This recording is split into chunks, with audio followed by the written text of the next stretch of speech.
अस्सलामुअलैकुम स्टूडेंट्स। उम्मीद है आप सब खैरियत से होंगे और अपना काम अच्छे से कर रहे होंगे घर पे रहकर। जैसे कि आपको मालूम है कि कोरोना की वजह से स्कूल्स ऑफ हैं, तो आप घर पे ही आजकल स्टडीज़ कर रहे हैं। तो इसी सब जो आपके लिए किया जा रहा है, आप कोशिश करें कि इसको इफ़ेक्टिवली बैठ के घर पे प्रैक्टिस किया करें, ताकि ये सारी जो एक स्ट्रगल हम लोग कर रहे हैं इसका कुछ फ़ायदा भी हो आप लोगों को।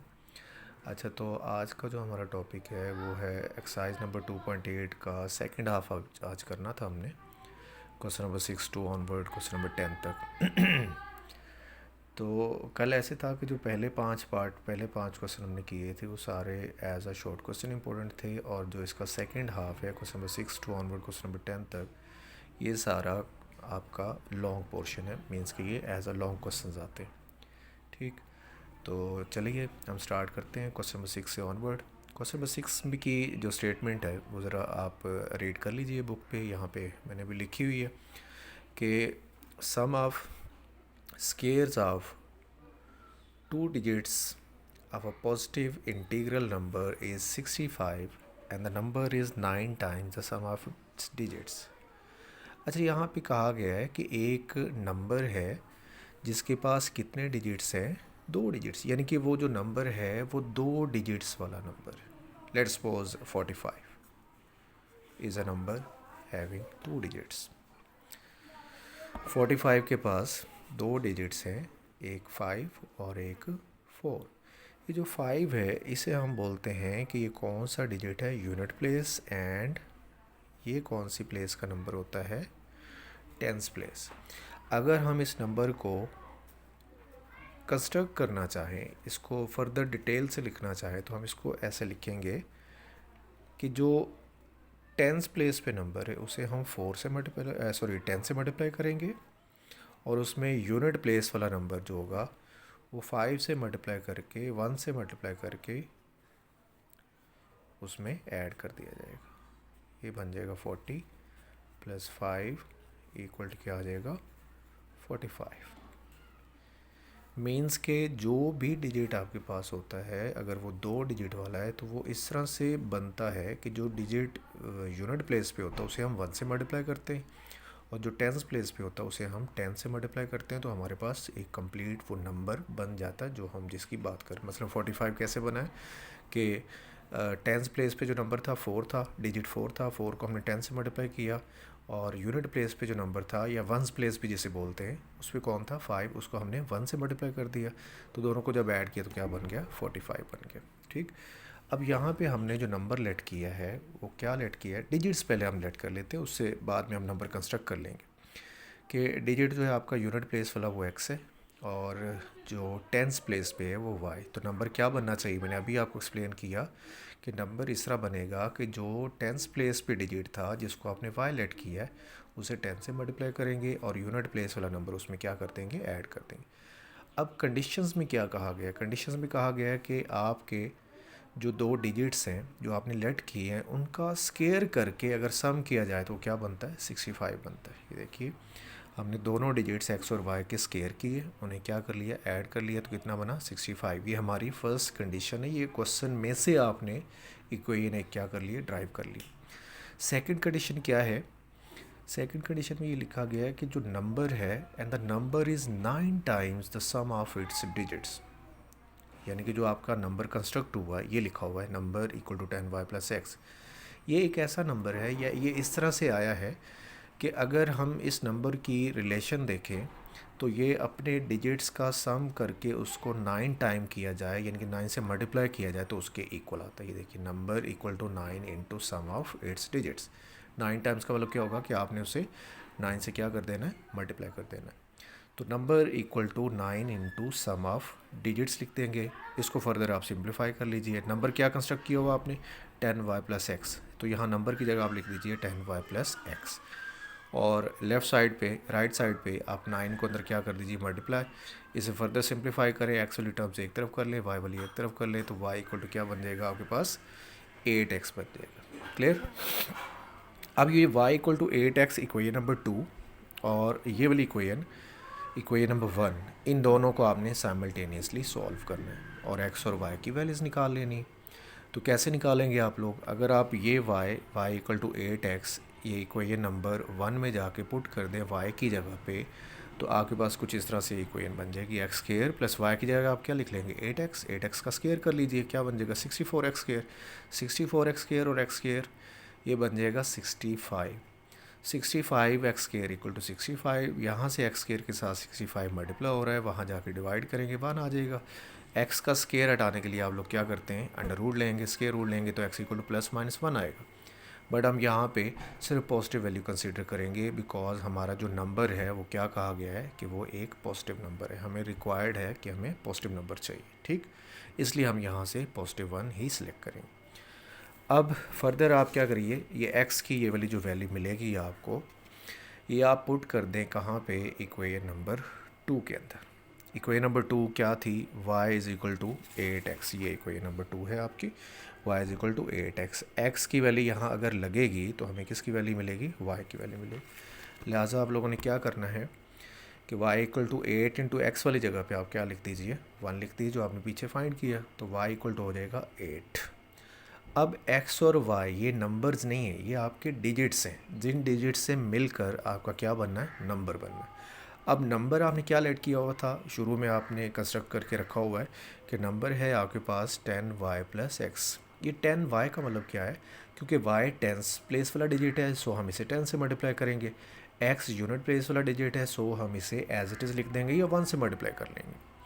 तो टेंस प्लेस वाला डिजिट आया हमारे पास 8 इंटू 10 करेंगे 80 आ जाएगा, और वंस प्लेस वाला 1 ही था, तो 1 और 80 81 आ जाएगा। 81 इज़ हमारा क्या होगा? रिक्वायर्ड आंसर होगा। क्लियर बच्चों? अगर इसमें कोई इशू होता है तो आप इसको इश्यूज़ को अपने जो कंसर्निंग कोऑर्डिनेटर्स हैं उनको सेंड करके हमसे इनको फर्दर डिस्कशन के आंसर्स ले सकते हैं। जी, नेक्स्ट है क्वेश्चन नंबर 7।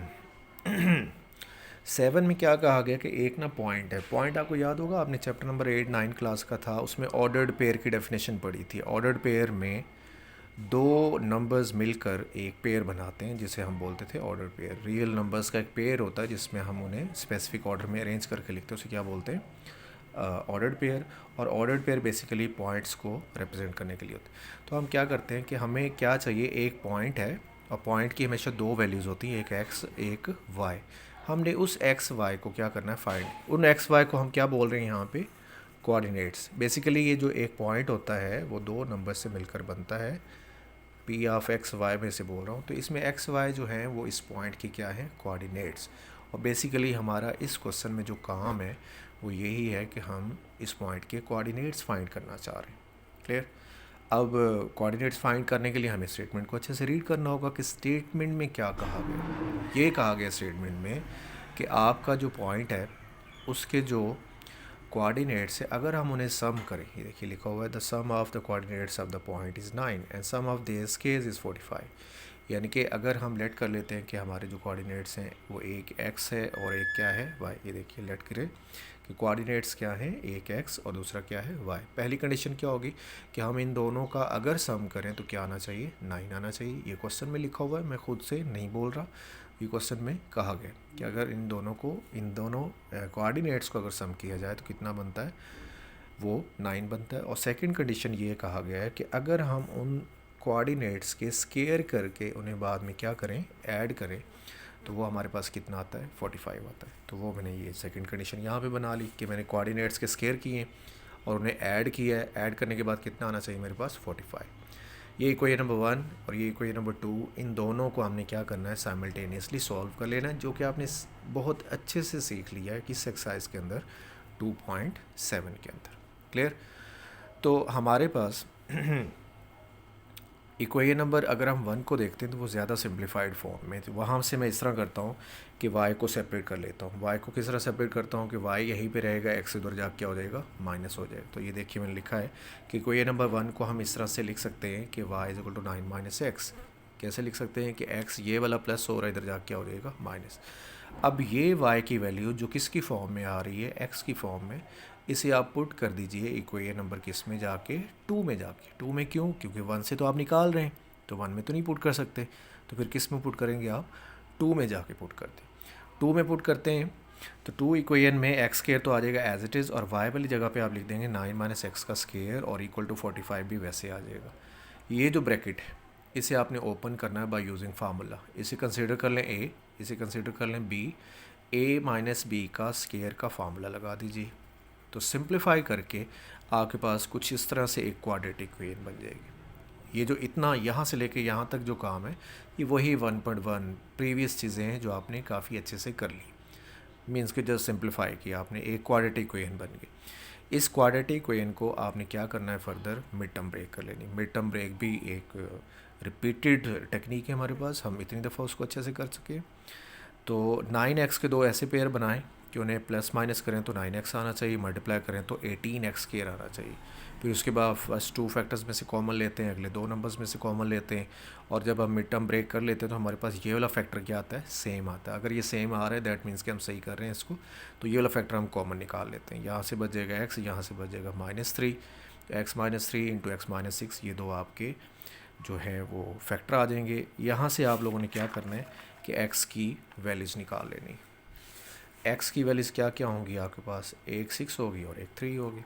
बट हमें x नहीं चाहिए, हमें तो पूरा वो एक जो पॉइंट है उसके कोऑर्डिनेट्स चाहिए, और पॉइंट के कोऑर्डिनेट्स तो बनते हैं x और y से मिलकर।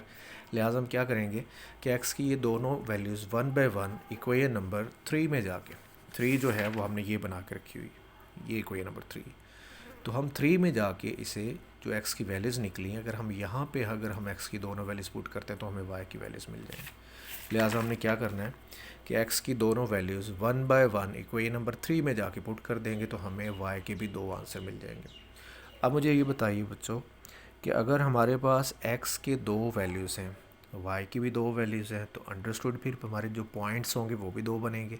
मतलब जो हमारे कोऑर्डिनेट्स होंगे वो 2 तरह से आएंगे। एक कोऑर्डिनेट क्या होगा, अगर x हमारा 6 है, अगर x हमारा 6 है तो उसके क्रॉसपोंडिंग y क्या आ रहा है, 3 आ रहा है।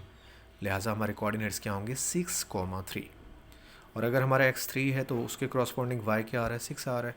सो कोऑर्डिनेट्स क्या होंगे, 3, 6। अब कुछ बच्चे कहते हैं सर 3, 6 ये भी 6, 3, तो बात तो एक ही है, लेकिन हम इन दोनों को एक जैसा नहीं बोल सकते क्योंकि ऑर्डर्ड पेयर में आपको याद होगा कि x और y की वैल्यूज़ होती हैं वो इक्वल नहीं होती। ये दोनों ऑर्डर्ड पेयर आपस में इक्वल नहीं है क्योंकि इसका x 6 है, इसका x 3 है, इसका y 3 है, इसका y 6 है। सो ये दोनों डिफरेंट ऑर्डर पेयर्स हैं। लिहाजा आप ये भी आंसर में लिखेंगे, आप ये भी आंसर में लिखेंगे। क्लियर बच्चों, ओके। क्वेश्चन नंबर 6 जो है, सॉरी 7, ये आपका यहाँ पे कंप्लीट हो गया। नेक्स्ट क्वेश्चन है हमारे पास क्वेश्चन नंबर 8। बड़ा सिंपल सा क्वेश्चन है। अच्छा, क्वेश्चन नंबर 8 के साथ में ये भी एक्सप्लेन कर दूँ कि क्वेश्चन नंबर 8 और 9 दोनों की स्टेटमेंट्स आलमोस्ट सेम है, बस इतना फ़र्क है कि यहाँ पे जो उसने लिखा है सम की बात हो रही है यहाँ पे कि सम ऑफ डिजिट्स इज़ 9, और यहाँ पे लिखा कि उनके स्केयर्स का जो डिफरेंस है वो कितना है, वो भी 9 है। तो क्वेश्चन नंबर 9 में बस इतना फ़र्क आएगा कि यहाँ पे भी माइनस का ही साइन है, बाकी सेम टू सेम आपने इसी तरह ही सॉल्व करना है। मीन्स कि क्वेश्चन नंबर 9 आप लोग खुद करेंगे एज वही मेथड जो आपने क्वेश्चन नंबर 8 में यूज़ करना है। क्लियर। अब 8 में क्या लिखा हुआ है इसको आप अच्छे से ज़रा इसकी स्टेटमेंट को देखिए। स्टेटमेंट अगर आपको समझ लग जाती है दैट मीन्स कि आपको क्वेश्चन काफ़ी हद तक समझ लग जाएगा। क्या लिखा हुआ है, find 2 integers whose sum is 9 and difference of their squares is also 9। यानी कि हमारे पास 2 डिजिट हैं, अननोन डिजिट है, हमें नहीं पता, हम उन्हें लेट कर लेते हैं, एक को x और एक को y। और हमें ये कहा गया है कि वो जो 2 डिजिट हैं उन दोनों डिजिट्स का जो सम है वो कितना है, 9। तो मैंने लिख दिया कि x + y करें तो कितना आना चाहिए, 9। ये हम कहाँ से देख रहे हैं, ये हम कंडीशन को रीड कर रहे हैं। और दूसरी बात कि अगर हम इन दोनों नंबर्स के या डिजिट्स के स्केयर करके इनको माइनस करें, ये देखिए x का स्केयर, x पहला डिजिट था, फिर y दूसरा डिजिट था, x का स्केयर y का स्केयर करके मैंने उन्हें क्या कर लिया, माइनस कर लिया। माइनस क्यों कहा या क्यों किया आप लोगों ने, यहाँ पे क्लियरली लिखा हुआ है कि डिफरेंस करें, और डिफरेंस का मतलब होता है माइनस करना। तो आपने इन्हें क्या कर लेना है, माइनस कर लेना। ये 2 इक्वेशंस है और ये माइनस करने के बाद कितना आता है, 9। ये 2 इक्वेशंस बन जाएंगी आपके पास, इक्वेशन 1 और इक्वेशन नंबर 2। इक्वेशन 1 और 2 जो है इक्वेशन नंबर 1 और 2 जो है आपने इन्हें क्या कर लेना है, साइमल्टेनियसली सॉल्व कर लेना। और ये इतना ज़्यादा मुश्किल नहीं है।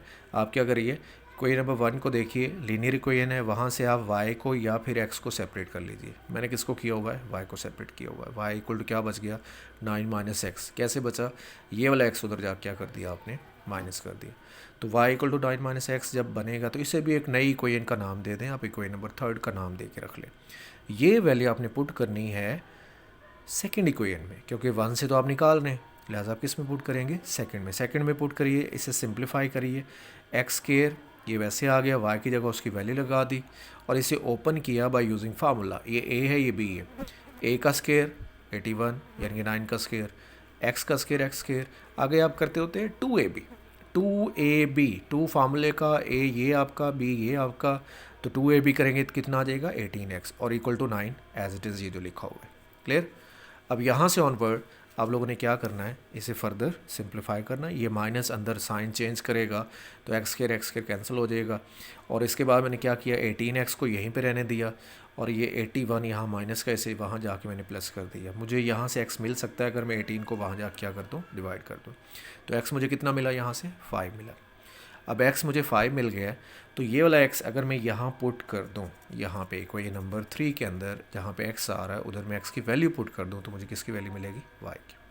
लिहाजा मैंने क्या कर दिया यहाँ पे कि जो हमारे पास x आ रहा है उसकी वैल्यू जितनी भी आई हमारे पास 5, उसे मैंने इक्वेशन नंबर 3 में जाके पुट कर दिया तो मुझे वहाँ से y भी मिल गया। क्लियर हो गया। अब हमारे पास जो y का आंसर आया है वो आया है 4 और x कितना आया था हमारे पास 5, यानी कि हमारे डिजिट्स क्या हैं, 5 और 4। अच्छा, लेट्स सपोज कि आपको कन्फ्यूजन हो रही है कि हमने जो क्वेश्चन किया वो सही किया या गलत किया, तो उसके लिए आपको क्या करना चाहिए, आप ये नंबर्स को अपनी कंडीशंस पे अप्लाई करके देख लिया करें। अपनी कंडीशंस पे अप्लाई करके देख लिया करें, तो कंडीशंस अगर ये सेटिस्फाई कर रहे हैं ये नंबर्स जो आपने फाइंड किए, दैट मीन्स कि आपका सही आंसर। आप चेक करें इसे, 5 और 4 दो डिजिट्स हैं। पहली कंडीशन क्या कह रही है कि अगर हम इन्हें सम करें, जो हमारे नंबर्स हैं रिक्वायर्ड नंबर जो थे जो हमने निकाल भी लिए हैं, अगर हम उन्हें सम करें तो कितना आना चाहिए, 9, और ये 9 बन रहा है, 5 + 4 9। और दूसरी कंडीशन ये थी कि अगर हम इन्हें क्या करें, स्केयर करके माइनस करें तो भी 9 आना चाहिए।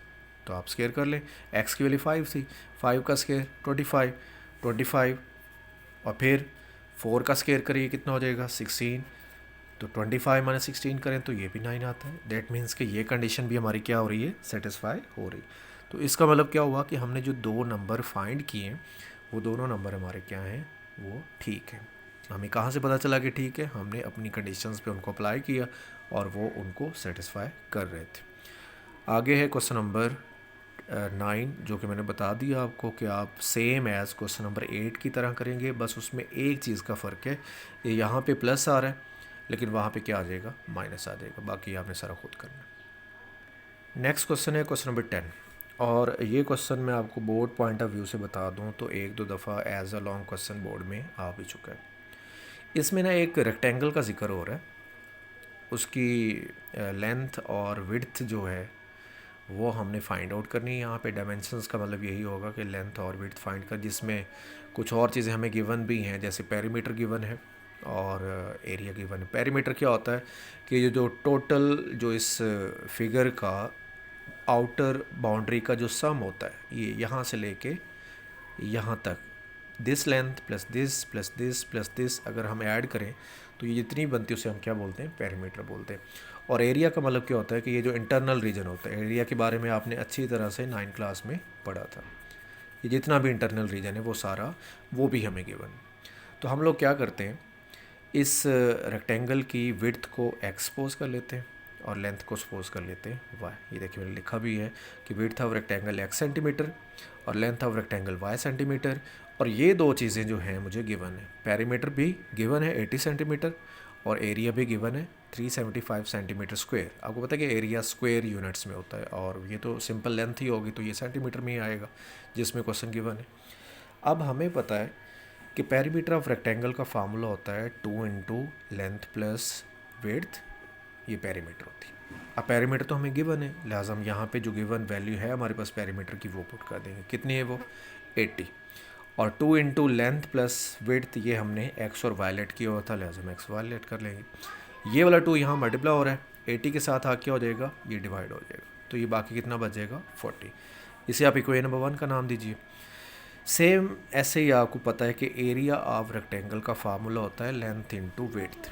अब लेंथ क्या है आपकी, लेंथ क्या है आपकी x, और विड्थ क्या है आपकी, सॉरी लेंथ आपकी y है और विड्थ क्या है आपकी x। तो मैंने इसे अरेंज करके मल्टीप्लाई करके लिख दिया, x multiply by y, x y बन जाएगा। तो एक्स वाई इक्वल टू 375। अब ये दो इक्वेशन जो आपके पास बनी है, आपने 1 को और 2 को सेम प्रीवियस क्वेश्चंस आपने क्या कर लेना है, इन्हें साइमल्टेनियसली सॉल्व कर लेना है। तो मैंने क्या किया है, क्योंकि ये नंबर 1 में से y को सेपरेट किया, वही चीज़ें रिपीट हो रही हैं कि y यहाँ से सेपरेट कर लें तो x वहाँ जाके माइनस हो जाएगा, ये बन गया y equal to 40 minus x. अब ये y आप पुट कर दीजिए यहाँ पे इस y की जगह पे इक्वेशन नंबर 2 में। क्लियर हो गया, ये y हम इसमें पुट कर देंगे। ये देखिए ये देखिए यहाँ पे आ रहा था x y equal to 375, but मैंने y की जगह y की वैल्यू रिप्लेस कर दी। y की वैल्यू क्या है 40 माइनस एक्स। फर्दर तो वही बेसिक सिंप्लीफिकेशन ही है कि x इंटू 40 करेंगे तो 40x हो जाएगा, x मल्टीप्लाई x से होगा तो x स्क्वायर हो जाएगा 375।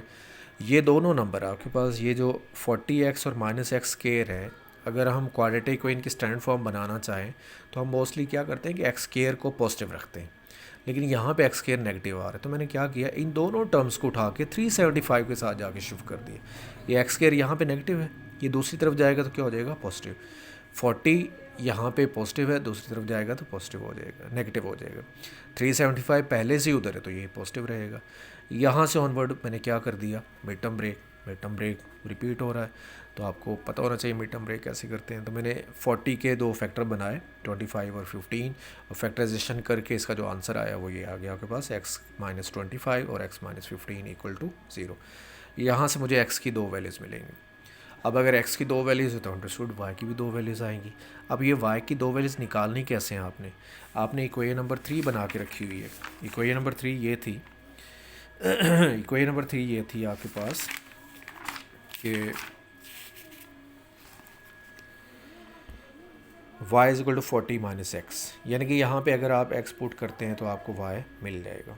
तो आपके पास x की दो वैल्यूज़ आ चुकी हुई हैं, लिहाजा आपने क्या करना है कि x की दोनों वैल्यूज़ 1 बाई 1 इक्वेशन नंबर 3 में जाके पुट करेंगे तो आपको y भी कितने मिलेंगे, दो मिलेंगे, एक y 15 मिल जाएगा, एक y 25 मिल जाएगा। तो आपकी डायमेंशंस क्या हो सकती हैं, 25 बाई 15 या 15 बाई 25।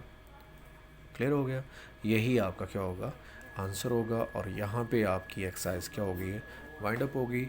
आप कोशिश कीजिएगा कि अगर आप ये एक्सरसाइज अच्छे से करना चाह रहे हैं तो आपको एक्सरसाइज नंबर 2.7 वो अच्छी तरह से आनी चाहिए। और क्वाड्रेटिक इक्वेशंस को सॉल्व करने के लिए जो बेसिक टेक्निक्स होती हैं, जो 1.1 में, 2 में, 3 में आपने सीखी हैं, वो भी आपको अच्छे से उन पे ग्रिप्स होनी चाहिए, क्योंकि उसमें लेट्स सपोज आपको फैक्टराइजेशन नहीं आती तो फिर तो ये आपके क्वेश्चन करने का फ़ायदा ही नहीं है।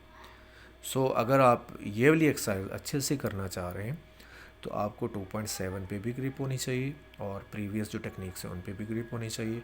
और मोस्टली मैंने ऑब्ज़र्व किया है कि जब भी मैंने 2.7 या 8 करवाई, या 8 की बात कर लेते हैं, तो मोस्टली बच्चे कहते हैं सर वो 2.7 हमने अच्छे से नहीं की थी तो हमें ये एक्सरसाइज भी नहीं आ रही। तो इसीलिए आपको चाहिए कि पहले ही आप 2.7 को अच्छे से कर लीजिए।